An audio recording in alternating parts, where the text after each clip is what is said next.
In this series of podcasts, we are going to build a Pennsylvania spice box. This particular spice box is documented in the Pennsylvania Spice Box book and is circa 1780 to 1790. It's made from curly maple.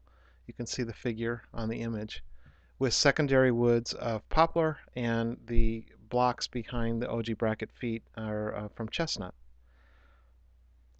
There's a number of features about this spice box that I find interesting.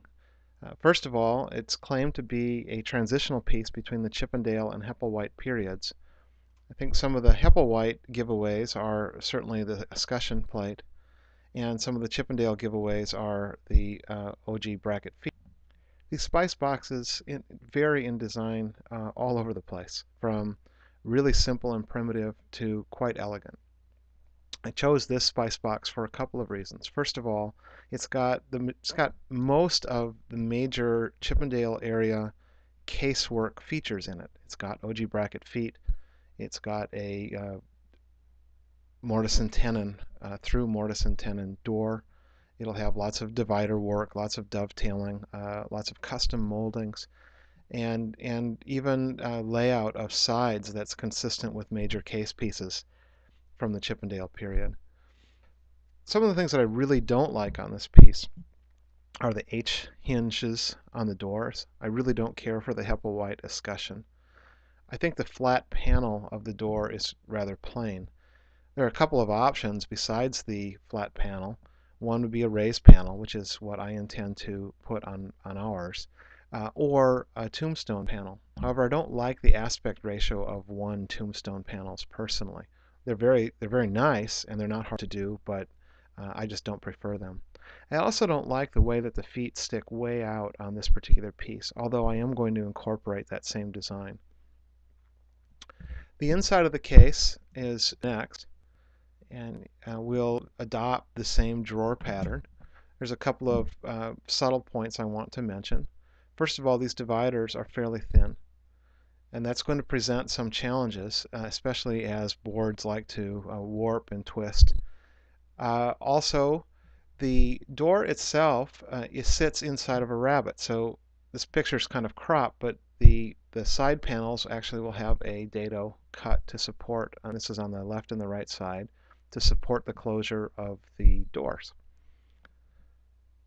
Not all spice boxes are built that way. Oftentimes you'll see this door come all the way across, and the hinges will be on the edge of the door here to the side of the case. And you can do that on this particular piece by adjusting the plans slightly. But we'll use the same style. There's a number of different ways to make OG bracket feet. We'll try to use a traditional method, although I will deviate again slightly by not putting this molding profile on the bottom of the foot, but rather I'll put a cap on the bottom of the foot, kind of a pad foot. And I just find that simpler to make, and I like the look. The feet themselves can be mounted to the case in a variety of ways. Here's one method. Here you can see the miter of the OG bracket foot, and in this particular example the case side is extended down and the OG bracket foot is adhered to the case side. And that's actually a very nice solution. This apparently was done on earlier spice boxes.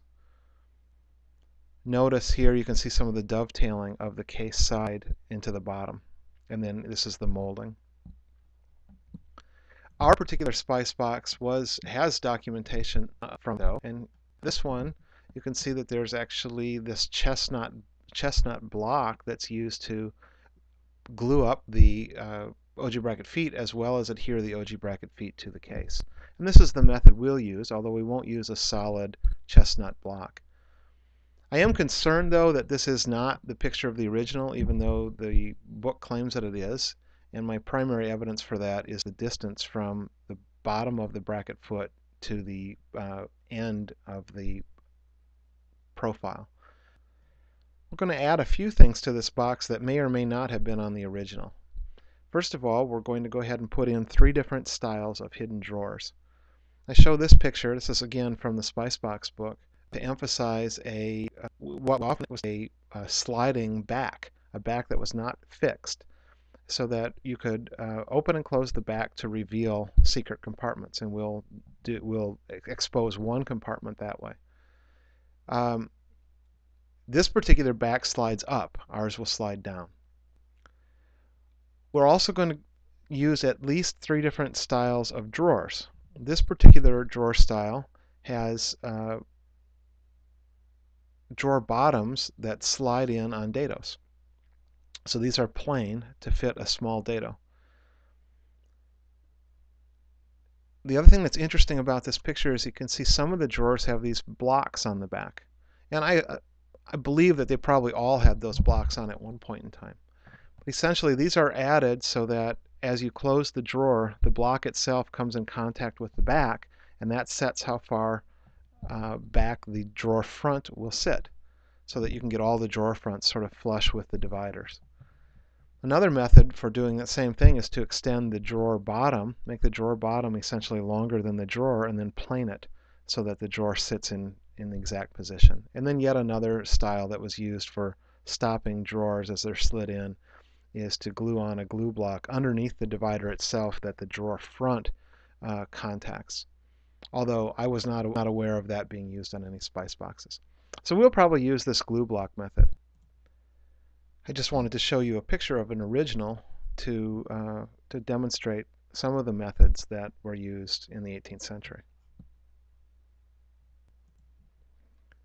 Plans and support for this particular project are available on joelfick.com.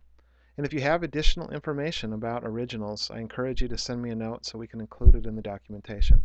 I'm by no means an expert on Spicebox history and periods, but certainly am always willing to listen and learn from others.